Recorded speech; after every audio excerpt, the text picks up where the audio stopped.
আসসালামুআলাইকুম viewers, কেমন আছেন সবাই? আশা করি সবাই খুব ভালো আছেন। আমিও আল্লাহর রহমতে খুব ভালো আছি। আমরা এখন গ্রামে আছি। তো গ্রামে আসলেও আপনাদেরকে ভুলি নাই, আশা রাখি আপনারাও আমাদেরকে ভুলবেন না। তো এখানে আইসা আজকে আমরা মজার একটা এপিসোড করতে যাচ্ছি আপনাদের জন্য। আশা করি আপনাদের এই এপিসোডটা খুবই ভালো লাগবে। তো এখানে আইসা আমার এক ভাইয়ের সাথে পরিচয় হয়েছে। ওনার নাম হচ্ছে চান মিয়া। তো পড়াশোনা করতেছে। ওনার একটা হবি আছে, সেটা হচ্ছে সে প্রচুর পরিমাণ কাঁচামরিচ খাইতে পারে। তো যতটুকু শুনছি যে সে এখন পর্যন্ত আপনার 3-4টা পেঁয়াজু কিংবা বেগুনি, আলুর চপ এগুলো দিয়ে মোটামুটি সে 40-45টা কাঁচামরিচ অলরেডি প্রায়ই নাকি সে খায়। ওনার সাথে কথা বললে আমি নিজেও ঘাবড়ে গেছি, এতগুলো কাঁচামরিচ আসলে একজন মানুষ একার পক্ষে কেমনে সম্ভব। আমরা এর আগে একটা প্রতিযোগিতা করছিলাম, ওইটাতে শাস্তি স্বরূপ দিছিলাম মাত্র একটা কাঁচামরিচ। তো ওই হিসেবে মানে এটার কাছে তো এটা কিচ্ছুই না। তো বন্ধুরা, আমরা ওনার জন্য আজকে একটা এপিসোড অ্যারেঞ্জ করার চেষ্টা করতেছি। সেটা হচ্ছে আমরা 5টা পেঁয়াজু নিয়ে আসছি বাজার থেকে, আর 250 গ্রাম কাঁচামরিচ নিয়ে আসছি। 250 গ্রাম কাঁচামরিচ আমরা গুনে দেখছি, সেটা নিয়ার অ্যাবাউট প্রায় 85 না 86টা হয়েছে। তো বন্ধুরা, চলেন আমরা প্রতিযোগিতাটা দেখি যে কি। হ্যালো ভাই, আসসালামু আলাইকুম। আমি মোহাম্মদ চানমিয়া ভুঁইয়া। আজ আমি একটি চ্যালেঞ্জের সম্মুখীন হয়েছি। যে চ্যালেঞ্জটি হলো যে আমি আগে পরে যে 1 পা কাঁচামরিচ বা 250 গ্রাম কাঁচামরিচ দিয়ে আমি 4 থেকে 5টি সিঙ্গারা বা পুরি বা পেঁয়াজু দিয়ে আমি 250 গ্রাম কাঁচামরিচ খেয়েছি। তো সেটারই চ্যালেঞ্জের মোকাবেলা হয়েছে আমার এক ভাইয়ের সাথে। তো আমি এই চ্যালেঞ্জে আজ অতিথি। তো এটা আমি কি চাপা মারতেছি কি না আসলে এটা বাস্তব, তো আমি সেটারই প্রমাণ আজকে আমি দেখাবো। তো চলুন আসল ভিডিওতে যাওয়া যাক। ওকে।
দরজায় যেন শব্দ না হয়।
যে আমি যে একটু আগে যে কম্পিটিশনে এসেছিলাম আপনাদের বললাম, যে কম্পিটিশনে এসেছিলাম, আবার এখানে একটা আসছিলাম আমি দাওয়াতে, ঠিক আছে।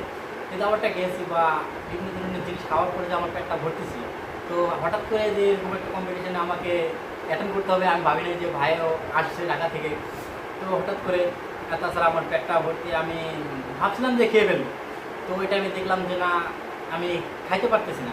তো কিছু আবার একটা দুঃখিত যে আমি এর ভিতরে কিছু মরিচ কমাই নিয়েছিলাম, যে আমি পারবো না এইভাবে কিছু মরিচ কমাই নিয়েছিলাম, তো এটার জন্য আমরা দুঃখিত। আমি এখন দেখতেছি যে না আমি এখন এগুলো পারবো, যার কারণে আমি 2 মিনিট পর আবার ফিরে আসলাম।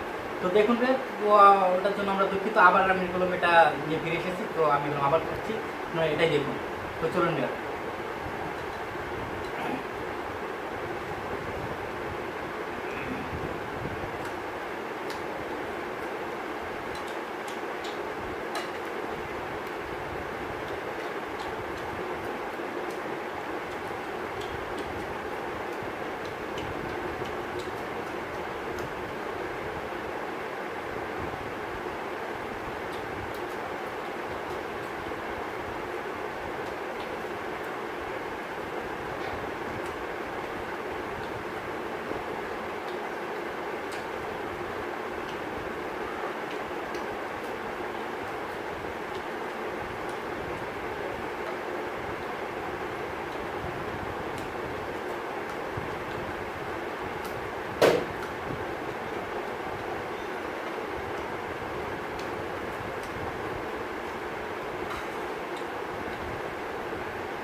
আর তার মধ্যে যেহেতু আমার যেটাতে আমি খাবো সেটা নেই, 4-5টা মরিচ আছে, এছাড়া আমি অনুষ্ঠান খেয়েছি, আসলে আমার কয়েকটা সমস্যা হতে পারে, তার কারণে আমি একটু রিস্কটা কম নিচ্ছি। তো আজকে জন্য আমি সরি, আমি পরবর্তী ভিডিওতে আপনাদের একটা মরিচ খেয়ে দেখাবো ইনশাআল্লাহ। আপনারা আমাদের চ্যানেলটি সাবস্ক্রাইব করবেন এবং আমাদের চ্যানেল সাথে থাকবেন। আর আমাদের চ্যানেলে যে অ্যাডমিন রয়েছেন তারা এগিয়ে নেওয়ার জন্য আপনারা সাবস্ক্রাইব করে সাথে থাকবেন এবং লাইক করবেন, শেয়ার করবেন। তো আর আজকের জন্য থ্যাংক ইউ। তো বন্ধুরা, আজকের মতো আমাদের খাওয়া এখানেই শেষ হয়ে গেল। আপনারা তো দেখছেন মানে খুব এক্সট্রিম একটা রিস্ক, কি একটা ডিসিশন সে নিল। তো যাই হোক, ওনার অবস্থা মানে মোটামুটি অত আহামরি খারাপ হয় নাই, বাট একটু খারাপ লাগতেছে যেটুকু আমি দেখে বুঝলাম। তো আমরা এখন কয়টা মরিচ খাইছি আর কয়টা বাকি আছে সেটা আপনাদেরকে একটু বলতেছি। আমরা কিন্তু এখানে কোনো চোরামি করি নাই, যার জন্য মাঝখানে আমাদের যে প্রতিযোগী উনি কিন্তু উঠে গেছিলো। এর ভিতরে একবার আমরা কিছু মরিচ কমায় নিয়েছিলাম, বাট উনি আবারও বলছে যে না, ওই মরিচগুলো সে নিবে। তো যাই হোক, সে নিয়ে লাস্টে আমরা এই যে এখানে দেখতে পাইতেছি যে আমাদের আরও 6টা কাঁচামরিচ বাকি আছে। আমাদের টোটাল 250 গ্রাম কাঁচামরিচ নেওয়া হয়েছিল, ওইখান থেকে 6টা বাকি আছে। তো কয়টা বোটা মানে কতগুলো বোটা এখানে আছে সেটা আপনাদেরকে একটু গুণে আমরা বলতে পারবো যে আমাদের প্রতিযোগী ভাই আজকে কতগুলা কাঁচামরিচ খাইছে। একটু গুণো তো ভাই, একটা একটা করে। হ্যাঁ, গুইনায় যে প্লেটে রাখলেই হবে। 1 2 এক কাজ করো, ওই কাঁচামরিচগুলো সরাই নিলে। কাঁচামরিচ তো গুলেই দিলাম। হ্যাঁ, 4 আবার প্রথম থেকে শুরু কর। ঠিক আছে। 1 2 3 4 5 57 58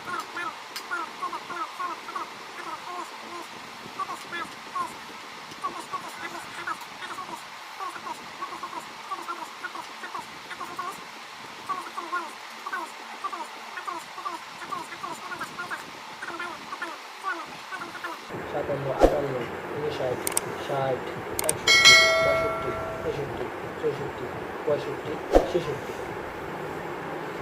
তো ভিউয়ার্স, 250 গ্রামের ভিতরে মোটামুটি 66টা মরিচ আজকে আমাদের প্রতিযোগী ভাই খেয়ে দেখাইলো। বাকি ছিল তো 6টা। এরকমই প্রায় 250 গ্রামে আপনারা এখন গুণে, বিশ্বাস না হইলে গুণে মাইপা নিতে পারেন যে 250 গ্রামে কয়টা কাঁচামরিচ হয়। যারা না পারবেন, এই ধরনের প্রতিযোগিতা আসলে না করাটাই ভালো, স্বাস্থ্যের জন্য অনেক সময় ক্ষতিকর হয়ে যায়। তবে আমি এই ভাইকে অনেকবার বলছিলাম, উনি বলছে যে না, এটা অনেক রেগুলার, সে মাঝে মধ্যে খায়, সপ্তাহে অন্তত একবার নাকি সে ওই ঝালমুড়ি কিংবা এই সিঙ্গারা পেঁয়াজু এগুলোর সাথে সে খায়। তো যার জন্য আমি এই রিস্কটা নিয়েছি। আর আমি তো আসছিলাম এখানে বেড়াইতে, আপনারা তো সবাই জানেন। তো ওই হিসেবে আর কি এই ভাইয়ের সাথে পরিচয় জানলাম, তো ভাবলাম ওনারা নিয়ে একটা এপিসোড করেই ফেলি। তো ইনশাল্লাহ আপনারা যদি ওনার আরও অন্যান্য কোনো ভিডিও আসলে দেখতে চান, এই ধরনের কোনো চ্যালেঞ্জ যদি আপনাদের আশেপাশে আরও কেউ ওনার সাথে চ্যালেঞ্জ করতে চান, তাহলে আমি সেটাও অ্যারেঞ্জ করে দিতে পারবো ইনশাল্লাহ। তো আজকের মতো এখানেই বিদায় নিচ্ছি, আপনারা সবাই ভালো থাকবেন। তো বন্ধুরা, আমি আবার ব্যাক করে চলে আসলাম। আপনারা তো পুরো পর্বটাই দেখলেন। এর ভিতরে একটু প্রবলেম হয়েছে, সেটা হচ্ছে আমাদের ভাই যখন মানে 45টার মতো কাঁচামরিচ অলরেডি সে খেয়ে ফেলছিল এবং সাথে প্রায় আপনার 4টা পেঁয়াজু। তো উনি তো নিজের মুখেই স্বীকার করলো যে ওনার একটু প্রবলেম হয়েছিল, যে পেটটা অনেক ভরে গেছিলো, যার জন্য আসলে আর খাওয়া সম্ভব হইতেছিল না। 4টা পেঁয়াজু অনেক বড় সাইজ, আর 45টা কাঁচামরিচ কিন্তু মানে মুখের কথা না। যেভাবে আপনারা দেখছেন সে কিভাবে খাইছে, তো আশা রাখি আপনাদের খুব ভালো লাগছে। দেন তারপরে সে আবারও একটু আমার কাছে বলছে যে ভাই, আমি বাকিগুলো একটু চেষ্টা করে আসেন, চলেন। যেহেতু এটা আমি গিনেস বুকে নাম উঠানোর জন্য করতেছি না, যেহেতু এমনিতেই করতেছি। তো দেখি আমি চেষ্টা করি যে বাকিগুলো শেষ করতে পারি কিনা, তাহলে হয়তো বা আমার নিজের কাছেও একটু ভালো লাগবে। কারণ সে নিজেও একটু গিল্টি ফিল করতেছিল অনেক, যে আসলে বাঁচি লাইগা যদি হাইরা যায় তাহলে কীরকম লাগে। তো বন্ধুরা, এর পরেরটাও তো দেখলেন যে তারপরে আমাদের প্রায় 7-8টা না 10টার মতো মরিচ আছিল। তারপরে সব মিলে আমরা অ্যাভারেজ করে দেখছি যে প্রায় 70 থেকে 75টা কাঁচামরিচ সে খাইছে, আর সাথে 5টা পেঁয়াজও খাইছে। তো এইটাও কিন্তু আল্লাহর মধ্যে খুব কম না। 75টা কাঁচামরিচ খাওয়া মানে মুখের কথা না, তাও মানে খুব বেশি কিন্তু সময় লাগে নাই। আমরা কিন্তু ভিডিওটা ওইরকম আমরি কাটি নাই, আপনারা দেখতেই পাইছেন যে কতটুকু সময় লাগছে। মানে মাঝখানে যে সে ব্রেকটা নিয়েছিল সেটা হয়তো বা ম্যাক্সিমাম 10 থেকে 12 মিনিট হবে, এর বেশি না। আমার জানা মতো, কারণ আমি ছিলাম ক্যামেরাম্যান হিসেবে। তো বন্ধুরা, কেমন লাগলো আজকের ভিডিওটা আশা রাখি জানাতে ভুলবেন না। আপনাদের সাপোর্টে আল্লাহর রহমতে আমরা এত দূর আসতে পারছি। এখন পর্যন্ত আপনারা যারা আমাদের চ্যানেলটি সাবস্ক্রাইব করেননি তারা প্লিজ আমাদের চ্যানেলটিকে সাবস্ক্রাইব করে নেবেন। আর যারা আমাদের সাথে সাবস্ক্রাইব হয়ে আছেন সেই সমস্ত বন্ধুদেরকে তাদেরকে অসংখ্য অসংখ্য ধন্যবাদ আমাদেরকে সাপোর্ট করার জন্য। আশা রাখি এভাবেই আপনারা আমাদেরকে সাপোর্ট করে যাবেন এবং আমরাও আপনাদেরকে নতুন নতুন ভিডিও দিয়ে ইনশাআল্লাহ এন্টারটেইন করার চেষ্টা করব। তো বন্ধুরা, আজকের মতো এখান থেকে বিদায় নিচ্ছি। আপনারা সবাই ভালো থাকবেন। আসসালামু আলাইকুম।